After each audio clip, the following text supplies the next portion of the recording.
Welcome to Football with Cheese. In this video, we're going to recap the offseason for the Las Vegas Raiders. Almost said Los Angeles Raiders. Could have said Oakland as well. They've moved around a lot. I think they've been in Oakland twice and Los Angeles twice. Anyway, if you have not subscribed, please do so now.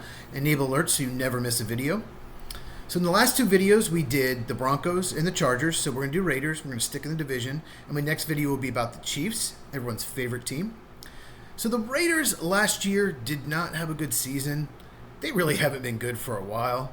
Last time they were in the Super Bowl, it's been well over 20 years, maybe 25 years, and Rich Gannon was the quarterback. He's 58 or 59 years old. So it's been a bit. Quarterback's been their biggest issue. We'll go over that in a second. They did play in a tough division. The other three teams made the playoffs. The Chiefs, Chargers, and Broncos all made the playoffs, so not an easy schedule. They went 0-6 in those division games.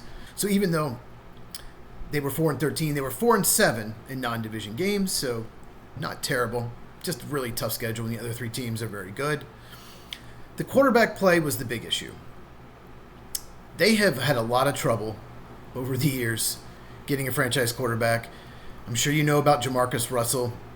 Oh, God, that's been a while. He was a first overall pick, total bust. Calvin Johnson was on the board. But last year they had Gardner Minshew and Aiden O'Connell. Both of them weren't very good. Both of them should be backups. In the draft last year, they picked 13th. 6 quarterbacks won the top 12. By the time they picked, there were no quarterbacks worthy of that selection. In fact, the next quarterback taken was the 5th round. So the board didn't fall that way, but it's good news, because they got Brock Bowers 13th overall, one of the best players in the draft. Tight ends fall for whatever reason. If Bowers had been in this year's draft, he would not have fallen to 13. He would have gone top 10, maybe top 5. He's that good. We'll talk about him in a second. So in free agency, well, the main thing they did was they traded for Geno Smith, quarterback from Seattle. He was drafted by the Jets. He was labeled a bust, bounced around, found a home with Seattle, and he had a good year. He's not an elite quarterback. I wouldn't call him top 10 quarterback, but he's top 15 for sure. He is 34, but Pete Carroll was his coach in Seattle, obviously vouched for him. They made the trade. They gave up a 3rd-round pick. Here's the thing with Geno Smith, though. He is one of the best quarterbacks in the league outside of the red zone and when he has no pressure. If you look at the analytics, he is so good when he's not in the red zone and when he has a clean pocket, time to throw. As good as anyone. However, he is not good in the red zone at all, and when he gets a lot of pressure, his completion rate goes way down. Now, most quarterbacks are like that, but his is pretty significant. So the Raiders' offensive line, especially the right side, a little iffy, but he's really dependent on that. And in the red zone, you need to run the ball. For whatever reason, he's just not good in the red zone, and I don't understand why. But Geno Smith, top 15 quarterback in the league, in my opinion, could be top 10, could be top 7 or 8 if he could fix those issues, because he's got the talent. Another move they made was re-signing Malcolm Kuntz, edge rusher. I love this move. He missed the entire year in 2024 with a torn ACL, but he was really good in 2023, and you need an edge rusher opposite Max Crosby, so that was a very good re-signing. And then they signed Eric Stokes, cornerback from Green Bay. He's one of the worst players in the NFL. Makes no sense to give him $4 million. I wouldn't give him $4 to play cornerback for me. So they didn't do a whole lot else in free agency. They signed a few guys. The main reason they're going to be better is the NFL draft and how good they did. So in the first pick, they took Ashton Jeanty, running back, Boise State, one of the best running back prospects I've ever scouted. He's just incredible. He does everything well. And the Raiders probably had the worst running back situation in the NFL last year.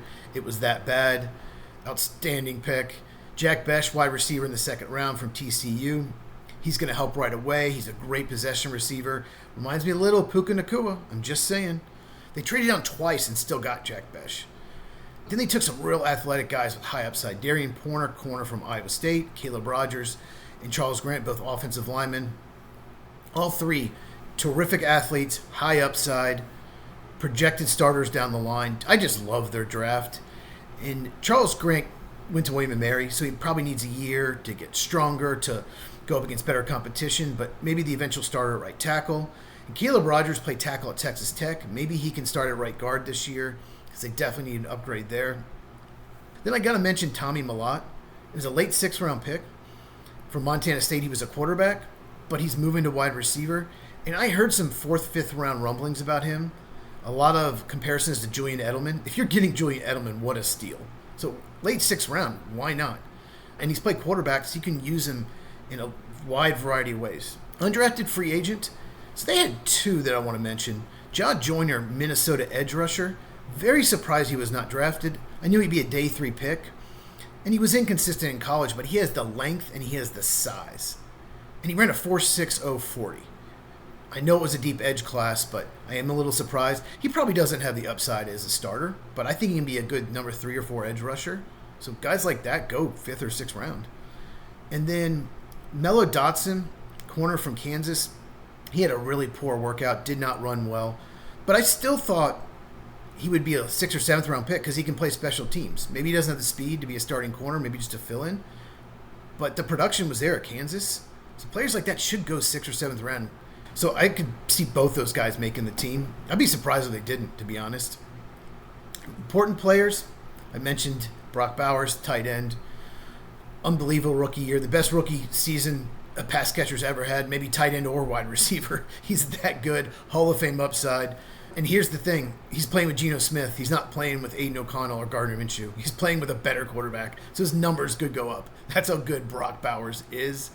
Obviously, Max Crosby, one of the best edge rushers in the NFL. Got to mention him. And then Christian Wilkins, defensive tackle, who's a big free agent signing from the Dolphins a couple years ago. He's been hurt, but the talent's there. If he can stay healthy and Malcolm Coots can stay healthy, that could be a really good defensive line. Most questionable part of the team, in my opinion, is cornerback. Their cornerback room is the worst in the NFL. It's bad. None of their corners should be a number 1, 2, or 3 on any team. They're going to have to play a lot of zone. And Darren Porter, the corner they drafted, he needs some work. I don't know if he's ready to start right away. He might have to.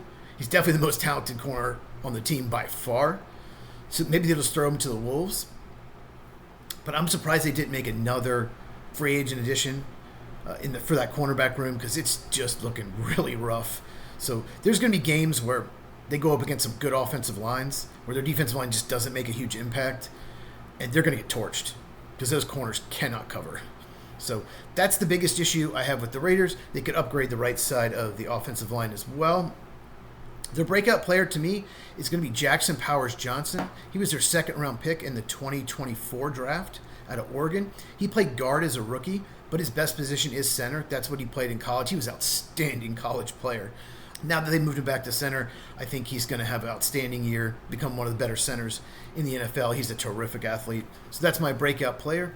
So where do I have the Raiders falling? Once again, tough division. They went 4-13 last year. Obviously, they're going to be better. I could see them doubling the win total.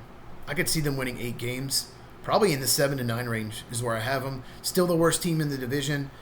But if they have more drafts like they did this year, they're on their way. So comment down below. Do you agree with me? Do you think the Raiders can double their win total, win 8 games? If you have not subscribed, please do so now and hit the bell for notifications so you never miss a video.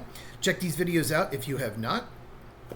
Share this with anyone who loves football as we continue to grow the channel. Thank you for all your support so far. We're over 100 subscribers. And I will see you guys in the next one, all about the Chiefs.